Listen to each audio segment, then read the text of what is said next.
धीमहि धियो यो नः प्रचोदयात्। ॐ भूर्भुवः स्वः तत्सवितुर्वरेण्यं भर्गो देवस्य धीमहि धियो यो नः प्रचोदयात्। ॐ भूर्भुवः स्वः तत्सवितुर्वरेण्यं भर्गो देवस्य धीमहि धियो यो नः प्रचोदयात्। धियो यो नः प्रचोदयात्।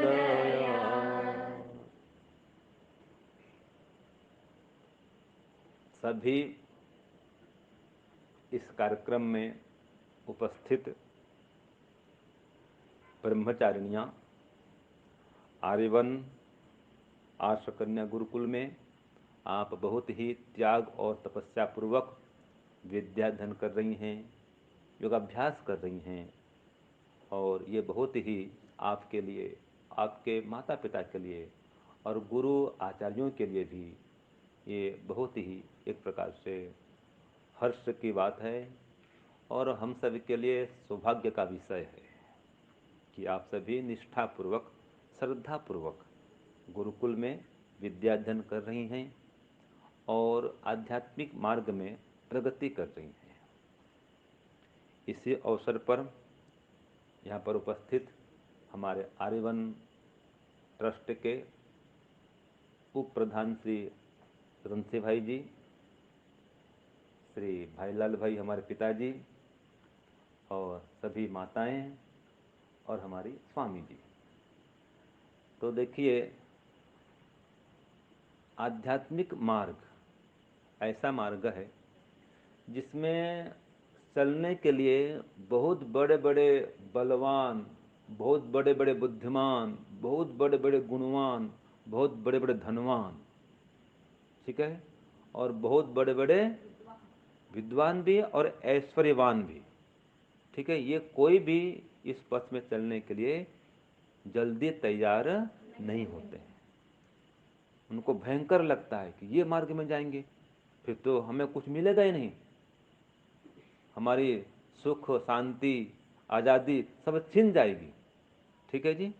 तो ऐसा लोग समझते हैं, लेकिन वास्तव में देखा जाए तो आध्यात्मिक मार्ग ऐसा मार्ग है कि यहाँ पर आ करके ही पता चलता है कि वास्तव में सुख शांति से तो हम रहते हैं, और संसार में तो अशांति ही अशांति है, तनाव है, बेचैनी है, ठीक है जी।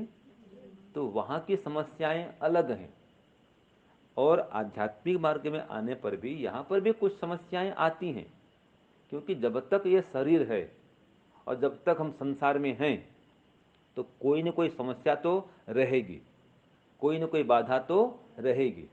सर्वथा विघ्न रहित, बाधा रहित आप यहाँ पर संसार में नहीं रह सकते हैं। तो आध्यात्मिक मार्ग में क्या होता है कि शुरुआत में तो कुछ कठिनाई अधिक आती है, ठीक है जी, दुख अधिक लगता है वास्तव में, और होता भी है, लेकिन परिणाम में यहाँ पर क्या है, सुख है। जो भौतिक मार्ग है उसमें क्या है, आरंभ में सुख मिलता है लेकिन परिणाम में वहाँ दुख मिलता है, और इस मार्ग में क्या है, आरंभ में दुख मिलता है और परिणाम में सुख मिलता है। तो हमारा जो ये आध्यात्म का मार्ग है इसको बोलते हैं श्रेय मार्ग। क्या बोलते हैं, श्रेय मार्ग। इसको बोलते हैं देवयान का मार्ग। कौन सा मार्ग कहते हैं, देवयान का मार्ग। और इसको कहते हैं उत्तरायण का मार्ग, ठीक है जी। और इसको बोलते हैं शुक्ल मार्ग। कितने नाम हो गए, श्रेय मार्ग है ना, देवयान का मार्ग, उत्तरायण का मार्ग, शुक्ल मार्ग, है ना। इसको बोलते हैं निवृत्ति का मार्ग। क्या बोलते हैं? निवृत्ति का मार्ग। 5 हो गया। इसको बोलते हैं योग मार्ग। ठीक है, तो ये आध्यात्मिक मार्ग के ये सभी नाम हैं। तो ये निवृत्ति का मार्ग है तो वो प्रवृत्ति का मार्ग है, ये योग मार्ग है तो वो भोग मार्ग है। तो सीधी बात है, व्यक्ति पहले पहले भोग करता है तो अच्छा लगता है, और जब अति करता है तो रोग लगता है। सही बात है, जहां भोग है वहां रोग है, और जहां रोग है वहां शोक है, फिर बाद में जरा, बुढ़ापा और फिर मृत्यु। यही तो संसार की स्थिति है। तो संसार का जो मार्ग है ये भौतिक मार्ग है, और हमारा जो मार्ग है वो आध्यात्मिक मार्ग है। तो वो प्रवृत्ति का मार्ग है और हमारा निवृत्ति का मार्ग है। हमारा योग मार्ग है, उनका भोग मार्ग है। तो भोग मार्ग में आरंभ में सुख मिलता है और बाद में दुख मिलता है। देखो, जो व्यक्ति संसार में रहता है और आध्यात्म को नहीं पकड़ा है, संध्या उपासना ध्यान हवन सत्संग नहीं करता है, कोई स्वाध्याय आदि नहीं करता है, ठीक है जी, केवल खाने पीने धन कमाने में लगा हुआ है, और जीवन भर धन कमाता है, वो खाता पीता है, परिवार बढ़ाता है, सब कुछ काम करता है। तो ऐसा व्यक्ति जो ईश्वर की उपासना नहीं करता, धर्म का संग्रह नहीं करता, और वो जब मरने को जाता है उसको इतना दुख होता है, इतना घबराता है, इतना डरता है, बहुत डरता है वो। क्यों क्यों डरता है? क्योंकि उसको पता है कि मरने के बाद में अब मुझे फिर से मानव चोला नहीं मिलेगा। ठीक है, और कई लोग तो पुनर्जन्म को मानते भी नहीं है, ऐसे भी लोग होते हैं नास्तिक लोग।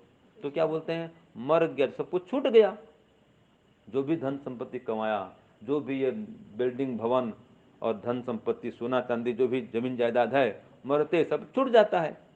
तो लगता है अरे मैं जीवन भर कमाया और सब छूट जाएगा, तो उसको बहुत दुख होता है और डर भी लगता है कि सभी मेरे अपने छूट जाएंगे। अब पुनर्जन्म को मानता नहीं है तो दुखी होता है। अगर कोई मानता भी है पुनर्जन्म को, अगर धर्म नहीं किया वो भी दुखी होता है। क्यों? वो जानता है कि मैं मरने बाद में फिर इंसान नहीं बनूंगा। तो भोग मार्ग में ये होता है, अगर केवल भोग मार्ग में चला है, ईश्वर को नहीं पकड़ा है, संध्या उपासना ध्यान परोपकार धर्म का संग्रह नहीं करता है, तो उसको बाद में बहुत ही पछताना पड़ता है। और इस आध्यात्मिक मार्ग में जो चलता है उसको बाद में पछताना कभी नहीं पड़ता। अभी तो बाद में उसको तो परमात्मा का दर्शन होता है, परमात्मा की प्राप्ति होती है। तो इसलिए आध्यात्मिक मार्ग में चलने से व्यक्ति को लाभ ही लाभ है, बस आरंभ में थोड़ा कष्ट होता है। तो इस मार्ग में चलने के लिए क्या क्या साधन चाहिए और क्या क्या इसके बाधक तत्व हैं, इस पर हम कुछ विचार करते हैं। तो देखिए, इसके लिए 3 साधन शास्त्र में बतलाया है, योग शास्त्र में। तप, स्वाध्याय, ईश्वर प्रणिधान, जिसको बोलते हैं क्रिया योग। तप स्वाध्याय ईश्वर प्रणिधानानि क्रिया योग, ये दूसरे पाद का प्रथम, हाँ प्रथम सूत्र है ये। तो इसमें क्या कहा, तप करना, सबसे पहले तप कहा है। तो आप गुरुकुल में पढ़ने के लिए आए हैं, अथवा कोई घर में भी रहता है और वो योग पथ में आगे बढ़ना चाहता है, आध्यात्म पथ में आगे बढ़ना चाहता है, तो उसके जीवन में सबसे पहले क्या आना चाहिए, तप आना चाहिए, जिसको बोलते हैं संसार में तपस्या। तप माने क्या है जी, तपस्या। लेकिन उसके अर्थ को वो समझे नहीं है, और क्या अर्थ लगाते हैं, तपस्या माने जंगल में जाना पड़ता है ना, एक पैर में खड़े होते हैं, एक पैर को ऊंचा करते हैं, हाथ ऊपर करके जोड़ देंगे हैं, और लगातार खड़े होकर जप करते रहेंगे, अथवा भोजन छोड़ देंगे, सब कुछ छोड़ देंगे और केवल दूध पान करते हुए जंगल में रहेंगे, अथवा कोई वस्त्र नहीं पहनेंगे और जो कोई पहाड़ में रहेंगे। ठीक है, कोई तो सब कुछ छोड़ दिया, खाई ये पत्ती और कुछ कुछ खा कर रहता है, और दिन भर मौन रहेंगे, कुछ खाएंगे पिएंगे नहीं, नहाएंगे नहीं, धोएंगे नहीं, कुछ नहीं करेंगे, उसको भी तप मानते हैं वो लोग। ठीक है जी। तो वास्तव में तप की परिभाषा महर्षि पतंजलि क्या करते हैं, हाँ एक तो ये हो गया कि मान अपमान सर्दी गर्मी हानि लाभ भूख प्यास सबको सहन करते हुए आध्यात्म पथ में चलते रहना, योग पथ में बढ़ते रहना, ईश्वर की ओर अग्रसर होते रहना, इसका नाम तप है। तो मान अपमान, सर्दी गर्मी, हानि लाभ कुछ भी आए, उन सबको सहन करना। जैसे आज सायंकाल हम ध्यान कर रहे थे, और लाइट नहीं थी उस समय, अब पसीना भी है, मक्खी भी बहुत आ रही है, फिर भी बैठे हैं ध्यान में। ऐसा नहीं कि चलो भाई लाइट नहीं है और उठते हैं ध्यान नहीं करेंगे, ऐसा नहीं। लाइट है चाहे नहीं है, ध्यान करना है तो करना है। तो वो गर्मी को सहन करना, मक्खियों को भी सहन करना, इसका नाम भी तप है। ठीक है। और बहुत ध्यान उपासना करेंगे, जप करेंगे, मौन करेंगे, फिर भी कोई आएगा कहेगा बड़ा धार्मिक बनता है, बड़ा योगी बन रहा है, ऐसे बोलते हैं। ठीक है, सब दिखावा है, पाखंडी है, ढोंग करता है। और जबकि आप श्रद्धा से कर रहे हैं, अंतर मन से कर रहे हैं, फिर भी लोग पाखंडी कहेंगे, ढोंगी कहेंगे। उसको भी सहन करना और आगे बढ़ते रहना। बहुत लोग क्या करते हैं, गुरुकुल में पढ़ने आते हैं और कोई कुछ कहता है तो चले जाते हैं। भैया गुरुकुल में क्या तकलीफ है, भोजन बढ़िया है, ठीक पढ़ा रहे हैं। नहीं नहीं, वो ऐसा बोलता है, वो ऐसा करता है। तो वो ऐसा बोलता है तो तू क्यों जाता है? उसके लिए तू आया था क्या? नहीं नहीं, मैं उसके साथ नहीं रह सकता, मुझे कमरा बदली कर दो, मैं साथ में नहीं रहूंगा। तो वो 5 दिन भी साथ में जिसका जमता नहीं है, पटरी नहीं बैठती है, रह नहीं पाता है। मतलब ये तप नहीं हुआ। तप माने पटरी बैठे चाहे नहीं बैठे, हमको तो योग पथ में बढ़ना है, उन सबको सहन करना है। सुख और दुख दोनों को सहना तप कहा ना। तो आपको दुख देता है, मान लीजिए द्वेष करता है, निंदा करता है, जो भी आपको प्रति वो अनिष्ट करता है, उसको भी सहन करना और योग पथ में बढ़ते रहना, इसका नाम है तप। फिर खाना पीना अनुकूल नहीं मिलता है, सीधी बात है। गुरुकुल में अलग खान पान होता है, यहाँ की दिनचर्या अलग होती है और घर की दिनचर्या अलग होती है। घर का खान पान अलग होता है, घर का ये पहनना उड़ना सब अलग होता है कि नहीं है? कई कई प्रकार के तो वो क्या बोलते हैं, सैंडल और चप्पल और जूती, पता नहीं क्या क्या होता है घरों में, है कि नहीं है? यहाँ तो एक चप्पल है बस, अधिक से 2 होगा और क्या, जो 2-3 जोड़ी कपड़े होंगे। और घर में तो 25 जोड़ी कपड़े होते हैं, उससे भी अधिक रखते होंगे, पता नहीं। ठीक है जी। तो यहाँ का जो मार्ग है, आध्यात्मिक जो मार्ग है, गुरुकुल का जो मार्ग है, वो संसार के मार्ग से सर्वथा अलग है, पृथक है, भिन्न है। तो यहाँ पर क्या है? त्याग है, यहाँ पर वैराग्य है। ठीक है जी। यहाँ पर विवेक है, यहाँ पर सहन शक्ति है, विनम्रता है, सरलता है। ये यहाँ के आवश्यक साधन है। तो तप करेंगे तो सरल रहेंगे, विनम्र रहेंगे, अभिमान से रहित रहेंगे। जहाँ अभिमान आया तप नहीं हो पाएगा, फिर दुखी रहेंगे, झगड़ा भी करेंगे। तो तप करें। कोई कुछ कहता है, निंदा करता है, चुगली करता है, सबको सहन करें। तो तप माने सहन करना। ठीक है जी। दूसरा है स्वाध्याय करना, अर्थात एक तो 8 ग्रंथों को पढ़ना, व्याकरण है, दर्शन है, उपनिषद है, सत्यार्थ प्रकाश है, जो भी हमारे ग्रंथ हैं पढ़ते हैं, इनको पढ़ना क्या कहलाता है? स्वाध्याय कहलाता है। और जो स्वाध्याय करता है क्या फल मिलता है उसको?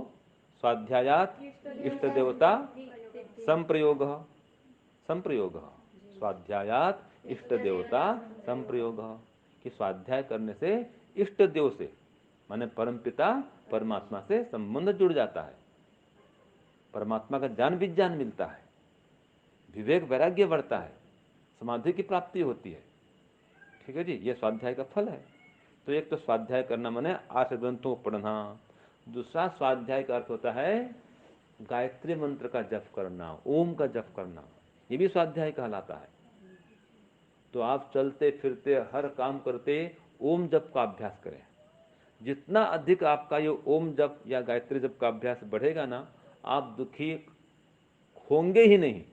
कोई कुछ भी कहे, कुछ भी करे, दुखी नहीं होंगे आप, निश्चित बात है। आप जब बढ़ा के देखो, कोई भी काम करें, कोई वृक्षारोपण काम कर रहा है, कोई किचन में काम कर रहा है, रसोई में काम कर रहा है, कोई जिसकी जो पर्याय है, तो हर काम करते हुए आप अधिक से अधिक मौन रहें कार्य करते हुए और ईश्वर का जप करते रहें, ओम का जप करते रहें।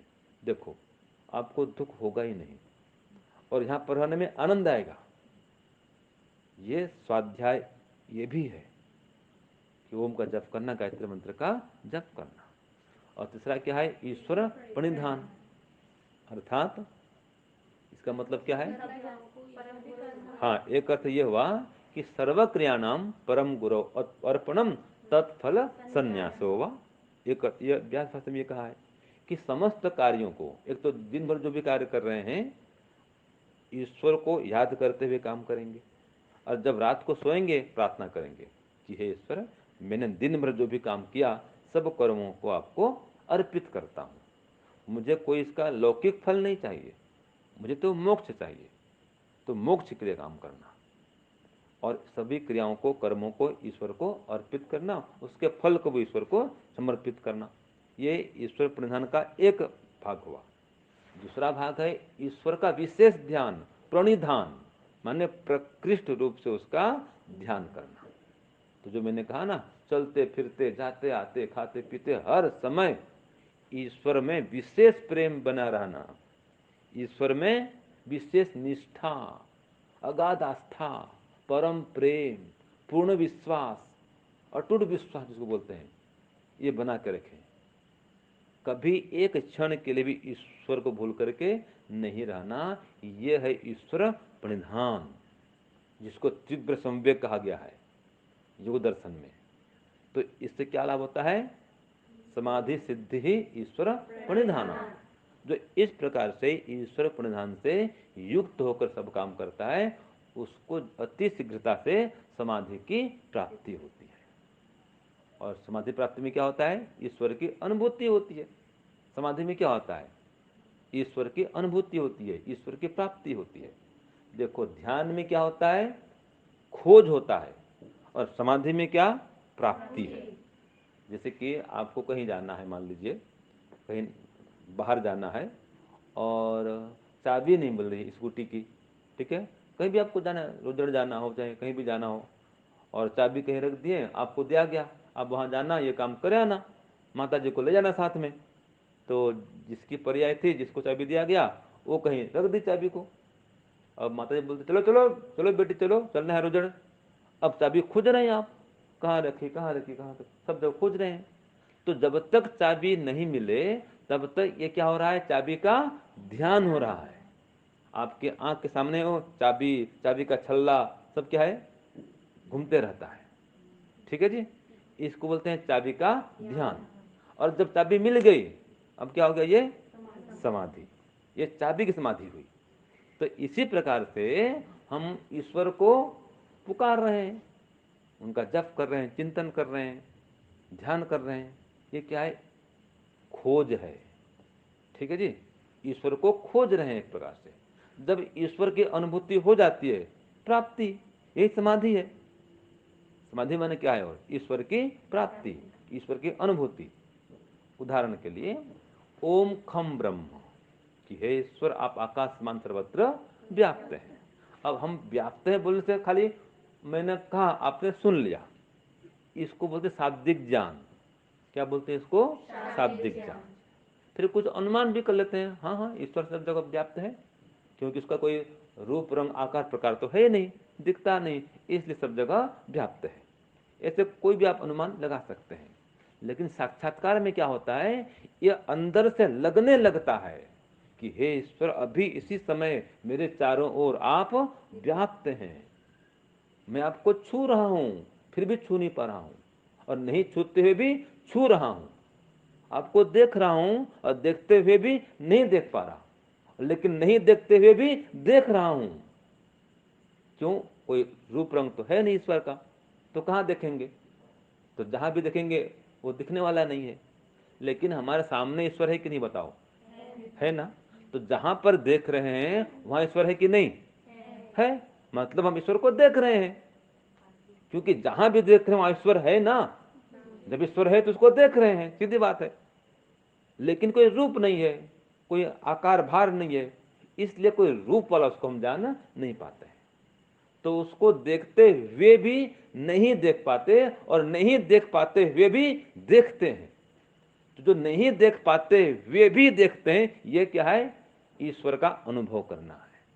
उसको नहीं छू सकते, लेकिन नहीं छूते वे भी छू रहे हैं, ये ईश्वर का साक्षात्कार करना है। ऐसा जब प्रत्यक्ष बोध होता है, और कई बार ध्यान की स्थिति में ऐसी आती है, मेरे साथ ये घटना घटती है, तो लगता है नहीं, ये एकदम सत्य स्वरूप ईश्वर का, यही सही सही सच्चा स्वरूप है। तो वो स्थिति 2 मिनट रहे, 5 मिनट रहे, ये समाधि की स्थिति है कि प्रत्यक्ष लगना। एक होता है देखो गुड़ खाना, तो आप सब जानते हैं, बोलते हैं, सुनते हैं, गुड़ कैसा होता है? मीठा होता है, मीठा होता है। ये शाब्दिक ज्ञान हो गया, ठीक है। फिर कोई कहे मैं तो कभी खाया नहीं, तो आप क्या खाए हैं? मैं शक्कर खाया हूँ, बस शक्कर समान मीठा होता है। तो आप क्या लग करेंगे? हाँ, अनुमान कर लेंगे, ठीक है, शक्कर समान मीठा होता है। लेकिन वो प्रत्यक्ष नहीं हुआ ना जी। जब गुड़ खाएंगे तो क्या होगा? प्रत्यक्ष हो जाएगा।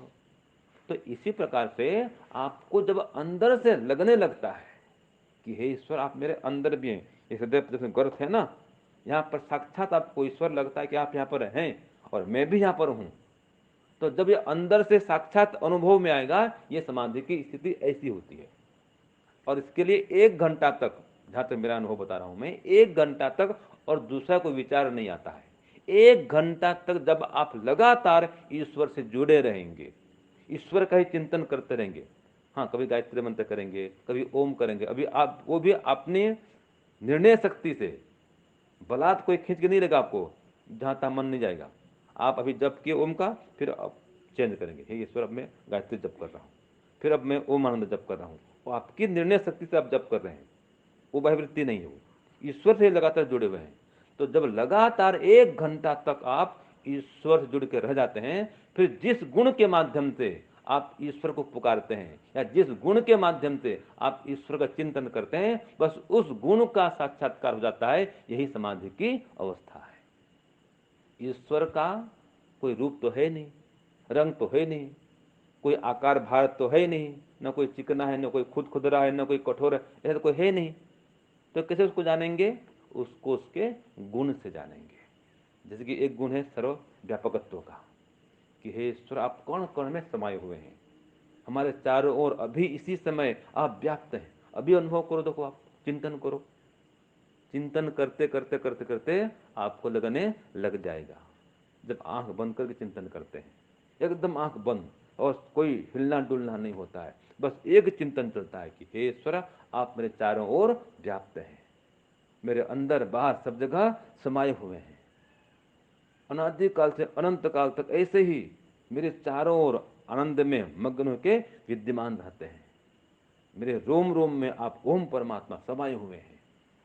संसार के एक एक वस्तु में, एक एक फूल में, पत्ती में, वृक्ष में, वनस्पति में, पशु में, पक्षी में, कीट में, पतंग में, जीव में, जंतु में, स्त्री में, पुरुष में, बालक में, वृद्ध में, जड़ में, चेतन में, वायु में, गगन में, और ये पृथ्वी में, आकाश में, सभी जगह हे ईश्वर आप समाये हुए हैं।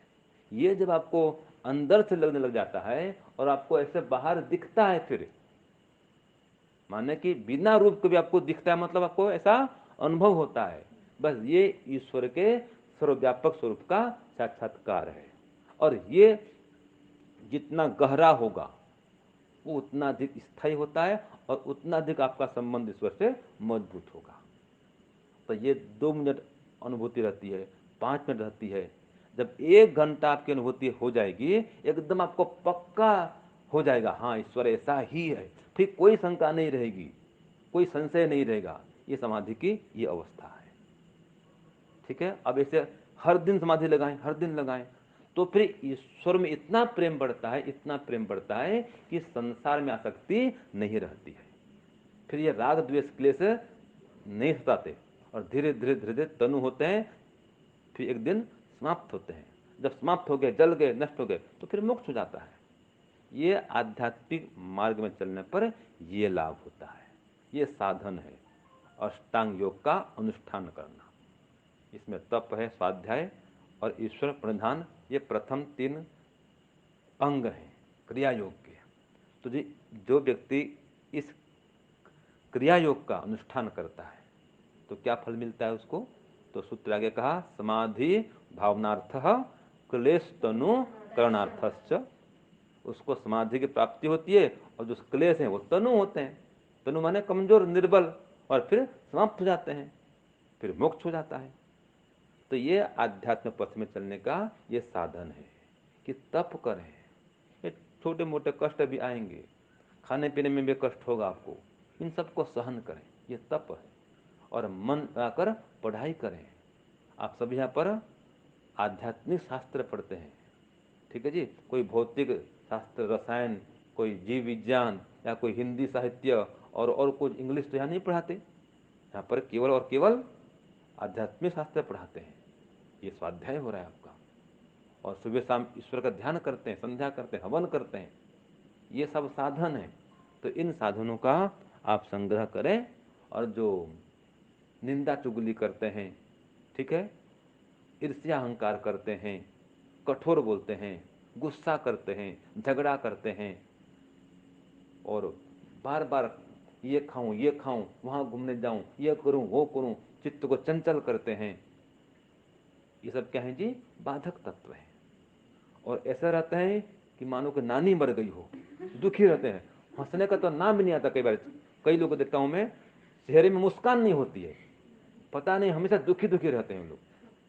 तो जो साधक होता है ईश्वर का, हमेशा खुश रहता है, हमेशा प्रसन्न रहता है, और उसको देखते ही सामने वाला भी खुश हो जाता है। याद रखिए कि कौन व्यक्ति आध्यात्मिक है पूर्ण रूप से, जिसको देखने मात्र से आपके अंदर प्रसन्नता जाग जाती है, समझो व्यक्ति आध्यात्मिक है। और खुद हमेशा खुश रहता है, प्रसन्न रहता है, और दूसरों को भी अपने व्यवहार से वो खुश रखता है, प्रसन्न रखता है। उसको लोग कुछ भी कहें, लेकिन वो हमेशा सबका उपकार चाहता है, सबका कल्याण चाहता है, सबको सुख देना चाहता है, और सबको सुखी करने के लिए ही सब काम करता है। वो व्यक्ति आध्यात्मिक होता है। ये साधन है आध्यात्म मार्ग में आगे बढ़ने के। वो व्यक्ति स्वार्थी नहीं होता है, केवल अपने लिए नहीं जीता है, कामी क्रोधी नहीं होता है, वो विषय भोगी नहीं होता है वो। हाँ, हमारे आजीवन में भोजन बढ़िया मिलता है, लेकिन जो भोजन है वो किसके लिए है? पुष्टि के लिए, शरीर की। और जो संसार में आसक्ति है वो भी छोड़ने के लिए है, कि कभी ऐसा नहीं हो हमको तो कुछ खाना पीना नहीं मिलता है, कुछ मिलता नहीं है, चलो आज चलेंगे होटल में। हमने ऐसा भी देखा है, कई गुरुकुलों में छात्र पढ़ते हैं, छात्र पढ़ते पढ़ते पढ़ते पढ़ते जब पढ़ाई पूरी होती है, शास्त्रीय आचार्य करते हैं, और जैसे गुरुकुल से बाहर निकलते हैं, कोई होटल में खा रहा है, कोई गोलगप्पा खा रहा है, क्या बोलते उसको, पानी पूरी बोलते हैं, पानी पूरी खाने लग जाते हैं। कोई संयम नहीं। लेकिन हमारे यहाँ पढ़ने वाला कई ऐसे सड़क में गोलगप्पा नहीं खाएगा, कोई पानी पूरी सड़क में नहीं खाएगा वो। तो ये इसलिए यहीं से ये संसार के जो खाना पीना थोड़ा वो बढ़िया कर लो। लेकिन हम जो खाना पीना करते हैं, याद रखिए, खाओ पियो मोक्ष में जाओ। बोलो क्या सूत्र हमारा है? खाओ पियो मौज करो, ये सूत्र हमारा नहीं है। मौज के लिए नहीं खाते पीते हम, किस लिए खाते हैं? मोक्ष के लिए। और बिना स्वाद लिए खाओ। खाने का प्रकार कितना होता है? एक तो व्यक्ति स्वाद के लिए खाता है, एक स्वास्थ्य के लिए खाता है ना जी, और एक समाधि के लिए खाता है। तो बढ़िया कौन सा है? समाधि के लिए खाओ, बढ़िया खाओ, मना नहीं है, लेकिन उद्देश्य क्या है? समाधि प्राप्त करना है, शरीर को पुष्ट करना है, और फिर उस खाने में आकर्षण नहीं रहे, इसलिए भी अच्छा भी खाओ, ताकि आपकी जो रुचि बनी हुई है वो समाप्त हो जाए, आकर्षण खत्म हो जाए। नहीं तो क्या बढ़ता है, जानूं तो देखूं तो कैसा होता है, अनुभव तो करूं, तो वहां मन लगा रहेगा खाने पीने में। तो एक बार खा पी लो, देख लो, तो वहां से जो मन है वो हट जाएगा। लेकिन उसमें आसक्ति नहीं रखनी है, संतुष्ट होना है, थोड़ा मिले जितना मिले खुश रहो बस। और कभी नहीं मिले तो भी कोई बात नहीं, माने हमको खाने के लिए नहीं जीना है, ठीक है जी, जीने के लिए खाना है, वो भी आसक्ति को छोड़ करके। और कभी नहीं मिले तो कोई बात नहीं, और जो मिले वो भी खा लेना है। ऐसा नहीं है कि वही मिलेगा तभी चलूंगा, ऐसा नहीं है, कुछ मिले खा लेंगे, कोई बात नहीं। और हमने तो ऐसा अनुभव किया है कि जो आध्यात्मिक व्यक्ति होता है ना, वो खिलाने के लिए खाता है। कई बार देखा हमने, खुद खाने के लिए नहीं करता कि पहले खिलाऊंगा इनको, और खिलाऊंगा तो खुद भी खाऊंगा, सीधी बात है वो, ठीक है। और जो भौतिक व्यक्ति क्या होता है, नहीं खाऊंगा तो खाने के लिए खिलाता है वो, और जो आध्यात्मिक होता है वो क्या करता है, खिलाने के लिए खाता है, कि उनके लिए बनाऊंगा, अब बनाऊंगा तो खाऊंगा, सीधी बात, तो मिलेगा खाने को। तो ये आध्यात्मिक और लौकिक में ये अंतर होता है। तो हम आध्यात्मिक व्यक्ति बने, आध्यात्मिक पथ के पथिक बने, और जो हमारे अंदर दुर्व्यसन है, दुर्गुण है, उनका त्याग करें, जो विघ्न बाधक है उनको, तत्वों को हटाएं, और इस पथ में आसानी से, बड़े प्रेम से, शांति से आगे बढ़ें। ओम शांति, ओम शम।